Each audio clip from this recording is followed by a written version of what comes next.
Today International Nurses Day on 12 May on the birth anniversary of Florence Nightingale.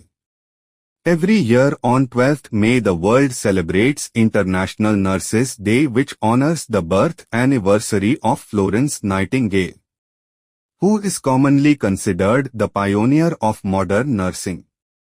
Florence Nightingale was on 12th May in 1820 in the city of Florence, Italy. Florence Nightingale famously served during the Crimean War.